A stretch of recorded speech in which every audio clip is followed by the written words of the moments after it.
And welcome back. My first guest is Gerri Zabusky, the Executive Director of RCC. Welcome, Gerri. Thank you. So, Good to be Gerri, here. I'm delighted to have you on the show. I know we Thanks. were talking about having you on for a long period of time, and just scheduling never really worked out. But RCP is a great organization within Rockland County, and I know you're going to talk a lot about it. It's a retired senior volunteer program, and you're going to talk a lot about that. But before we get to that, for the benefit of our viewers, you know, it's always great for them to learn about an important community figure. Executive director of an important agency is an important community figure. So let's talk a little bit about yourself, your family, and your background. So I've been living in New City since probably the late 80s, so it's a long time. My husband and I raised our 3 daughters here. They went to Reuben Gittleman Hebrew Day School, and after that they went to Clarkstown North, and then went on to college, and now they're all married. Oh, I'm a grandparent. I have 3 granddaughters and a grandson, which is a really amazing thing. I've had lots of jobs here in Rockland County. I'm a social worker by profession. Where'd you get your degree from? I have my undergraduate degree from CCNY, City College, and then I have my MSW from NYU. I got it a really long time ago. I got it in 1978, and sometimes when I think about that, I cannot believe that it's been that long, but it's a profession that's one filled with honor, and I always wanted to help people. I needed help as a young person. I'm from a single parent family, grew up on public assistance, and I never really thought that I would be able to translate that into my profession, and also I never thought that I would be able to live in such a beautiful community, in a beautiful home with, you know, healthy, happy, well-fed, well-sheltered children. So I definitely recognize that it's been an interesting road and a long road, but that's why I'm involved with nonprofits, because as a youngster, it would have been great if I would have had the kind of nonprofits and the kind of support that we have here in Clarkstown and in Rockland, because I grew up in the Bronx and that wasn't available way back then. So, What part of the Bronx? I grew up on the concourse in 182nd Street. Oh, sure. So I went to Walton High School, and it was interesting. Yeah, different experience than my kids have, but that's good. And it's a different Bronx today than it was back in the 70s. Yes. You know, absolutely. Yes. Different area, different time, different era. But I'm glad that my kids could grow up in Clarkstown. Yeah, and we're glad that they did too. Yeah. You know, so well, thank you for that, Gerri. I mean, that really kind of fills out a little bit of the piece of what really kind of drove you into not-for-profit work, into social work. So how did you find yourself at RCP? Well, I was working at RCC as a coordinator for a federal grant program that worked with low-income, first-time college students, physically or learning disabled students. It's called the TRIO grant. And when that grant ended, I was asked if there were other jobs on campus that I might be interested in. And frankly, I wasn't interested in RSVP. As a social worker, I've worked with every different population you can imagine, but I had never worked with older adults. And our program starts at 55 plus, so a person can be a volunteer if they're at least 55 years old. And I kind of said to Dr. Wood, who was the president at the time, I just really don't know about this. And he said, look, I think you can do it. Try it for 3 months. If you don't like it, I'll write you a recommendation and you can go somewhere else. That was about 15 years ago. And it's actually the best job I ever had. But sometimes you have to do something that you have a little bit of fear about or reluctance about, and trust that if the universe puts it in front of you, then it's probably a good thing for you to do. So I'm really glad that I did that. And you've done a remarkable job with RCP. I'm very proud of the program. You've really taken it to, I think, the next level. I have tried to, yes. So we're referring to it as RSVP. I think I actually said the name, but it stands for... the Retired and Senior Volunteer Program. It's actually a misnomer because nowadays people don't retire necessarily at 55. I'm well past 55, and lots of people are well past 55 and they're still working full time. But in the 60s, when President Johnson and Sergeant Shriver started AmeriCorps, Job Corps, Peace Corps, and Senior Corps, were all related. People did retire at 55, and I guess that's how it got its name. It actually works against us because people think, well, I'm 57, but I'm working full time, so I guess even though I'm the right age, I can't join. But we have 417 volunteers right now, volunteering at 87 locations in the county. And I think that's really impressive. And I think it is definitely something to be proud of. And our volunteers volunteered a little bit more than 70,000 hours of service just last year. Wow. And that's a lot. And it translates to a couple of $1 million in, I guess, in a benefit that the county is not paying. It's good for the volunteers. It's good for the agencies that we serve. We're in every school and library and hospital and almost every nonprofit agency. We have volunteers who work at the Department of Health, the Department of Mental Health, the Sheriff's Department, the County Clerk's Department. We were at tourism for a while. So the county helps us by helping to fund us, and I think we help the county by supporting 87 different agencies. Right. That means that they don't have to support them to the same degree as they might have to if they didn't have all these volunteers. There's one local school that has 41 volunteers who are serving as tutors. That is amazing. Yeah. They started out with 2. Wow. And my 2 RSVP volunteers, one was a retired school psychologist and one was a retired assistant principal. And they decided that this school, it happens to be Summit Park Elementary, really was an amazing place, but it was underserved and it was understaffed through no fault of the school and no fault of the district. It was what it was.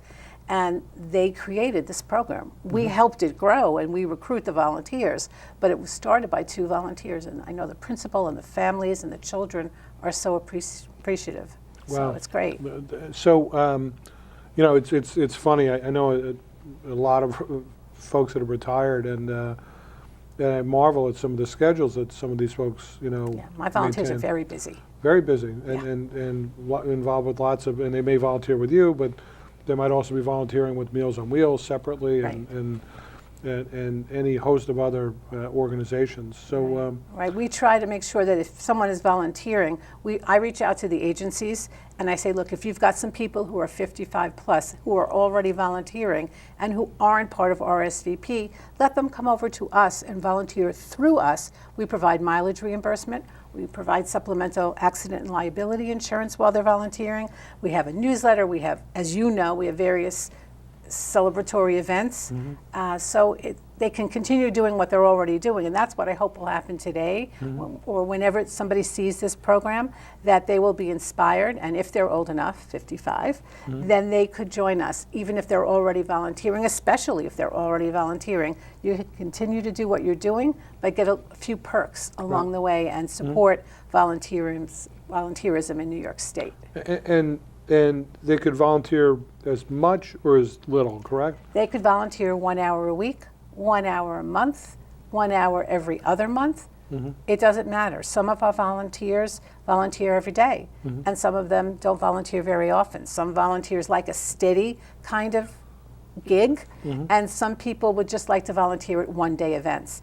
Our job is to tailor the volunteer experience to the volunteer and their likes and dislikes, their time availability, their physical energy. Some people only want to be outdoors. Some people only want to be indoors. Some people who, let's say, have been retired healthcare professionals or retired teachers, they worked really hard and spent this amazing amount of energy when they were working. And now in their volunteer experience, they'd like it to be different. They might want to run a chess club, or they might want to work. We have somebody who works at the Bear Mountain Zoo because she loves animals and she loves to be outdoors. And we contacted the zoo and said, would you like a volunteer? We've got someone interested. So we craft volunteer experiences. So if you come in and one of those 87 agencies that we already partner with, they don't have an experience that you're interested in, we reach out to the place where you'd like to go and say, hey, are you interested in having a volunteer? We'd like to make a match. So it's very customized. Some people come in and know exactly what they'd like to do. Some people come in and they're already doing something. And some people come in because their child or their spouse or somebody said to them, you need to get out of the house. You need to do something else. And so they come in a bit reluctantly. Right. But I'm pretty confident by the time they leave, we've made a good match for them. And if it's not a good match, we change it. Yeah. No one is obligated to stay if it's not working for them or if it's not working for the agency. Well, that's, I'm taken by how you're really crafting opportunities, a very individualized approach. And just listening to how you're describing your work and what you're doing, it's apparent how much you love what you do. I do. It's a good match. Just like we try to have a good volunteer match, I think for me, being a social worker and having varied job experiences has been a good match for me, because in every situation, I'm able to bring who I am and how I feel about people and what I want to do with my life. I can bring that to whatever situation, whether I've worked with kids, I've worked at schools, I've worked at college, I've worked at the Y, I've worked at different places. But as you know, you bring yourself wherever you go. Mm-hmm. So whatever experience I'm involved in, who I am kind of comes out. Yeah. So I'm very proud of the program. I'm grateful for all the funding that we get. We're funded by the county legislature. We're funded by the Corporation for National and Community Service, which is a federal organization. We get money from the town of Haverstraw. We get money from the county Office for the Aging. We get money from the state Office for the Aging. So all that money put together helps us to function. Mm-hmm. And we're grateful for our sponsor. RCC has been the sole sponsor of RSVP for the 46 years that it's been in existence. And they've been a fantastic sponsor, and I hope that they will continue to be one as well, that's going great. Forward. So we don't have a lot of time left, but okay. I want to talk about a couple of other, there were two other topics really. The Independence Project. I really want to talk about that, yes. And then the benefits. What are some of the real benefits of volunteering? So we'll take them in that order. Okay. Let's talk about the Independence Project. That is a program that is partially funded by the Office for the Aging, the County Office for the Aging, and then other monies that I get. I'm so proud of it. We now serve approximately 85 people who are residents of Rockland County. This service is a free medical transportation service. So it's a volunteer assignment. So my volunteers are taking people from the person's home to their doctor. The doctor has to be in Rockland County. They take them from their home to the doctor, wait with them at the doctor if needed, and then bring them back home again for free. Wow. Okay, and it's an initiative that supports aging in place, which we all know is really important. And think about it, if you can stay home because you can get to your doctor's appointments, you can get to the pharmacy and not have to go into assisted living or a nursing home, that's amazing. Mm-hmm. It's amazing for the county, it's amazing for the person, it's amazing for the family. And so we're very committed to doing that. We have about 25 of our volunteers who drive these people. It's for people who are 60 or older, or a veteran of any age, or a person with a disability of any age. They have to be ambulatory. They could have a walker or a cane, as long as it will fold up into the volunteer's car, mm-hmm. because this is not an ambulette. This right. is just your car, my car, somebody else's car. And these people are doing a tremendous service. And you provide supplemental insurance and mileage All the volunteers get the same. Okay. If their assignment is at a local library or their assignment is the Independence Project, they get the same supplemental insurance from the time they leave their home until they return back to their home while they're volunteering. Wow. So it's amazing, and I'm grateful to the Office for the Aging for supporting us. Mm-hmm. I'm grateful to the volunteers who are doing something that some people are reluctant to do, and I try to explain. If you go out to lunch with your friend, and unfortunately you get into a fender bender, let's say you're driving someone to Crossfield, mm-hmm. And you get into a fender bender. It's no different in terms of your insurance. It's two people in a car. Right. They have different destinations and a different purpose, mm-hmm. but we're always looking for more drivers. And one of the benefits is that there's no restriction on the amount of mileage reimbursement money that I will reimburse them every month. Mm-hmm. Everyone gets the 58 cents per mile, that the IRS requires. Mm-hmm. But if you're an Independence Project driver, it's an unlimited amount of reimbursement, whereas if you're just a regular volunteer, mm-hmm. or volunteer, I don't want to say it that way, but a volunteer doing something different, there's a $40 cap mm-hmm. per month. But for many of our drivers and many of our volunteers, that extra income, just the mileage reimbursement, they're going to deliver Meals on Wheels anyway. They're going to volunteer at hospice anyway. But to get that extra check each month means something to them. helps them, right. It really does help them. Wow. So, That's and I wanted that's just to get in incredible, yeah. that our volunteers range in age from 55 to 99. Wow. And the 99-year-old is very active. He just retired from a soup kitchen, but he's amazing. That's incredible. So the Independence Project, that's certainly something that hopefully you'll get some more volunteers from. I really from hope this. so. So let's finish up with this. You've given a wonderful background and overview of your organization and some of the opportunities for volunteerism, but off camera we had talked a little bit about some of the benefits of volunteering. Correct. What are some of the benefits that people receive from Well, volunteering? they're doing more and more studies. I know University of Michigan did a study a really long time ago and determined that there were 7.5 years of an extended lifetime if you were actively volunteering, which is pretty impressive. The older I get, the more I would like an extra 7.5 years. There's a diminishment of social isolation. You can think about it. They're expending energy. They're using their mind. They're using their body. They're interacting with other people. They're also receiving, I guess, a positive reaction. So if we're volunteering together, or I'm tutoring you, or I'm reading to you as a child, I get the personal satisfaction of knowing that I'm helping you, and you are communicating to me your gratitude for what I'm doing for you. So when your mind is active and your body is active, and I guess in a way your heart or your spirit is being fed by volunteering, one could imagine that would have a positive medical benefit. And Right. so that's what they've been seeing, and they're doing more and more studies. The federal government just did a study about social isolation. I can't say that word, social isolation, and they found that it was a very positive factor in people living longer and feeling well. So really, it's not just the ability to go and volunteer, and if you volunteer with RCP and you're going to get supplemental insurance and you're going to get some mileage reimbursement, but more importantly, it's the personal satisfaction, and really studies are demonstrating that there's some real live health benefits. I guess it's kind of keeping young at heart. Definitely, and you know that you're contributing to your community, and many of us are grateful to live in such a safe and clean and supportive environment, and this is a way, without spending any money, without making any contributions, just with your time and effort, you get to help your community as well. Right. So I think that's a good thing.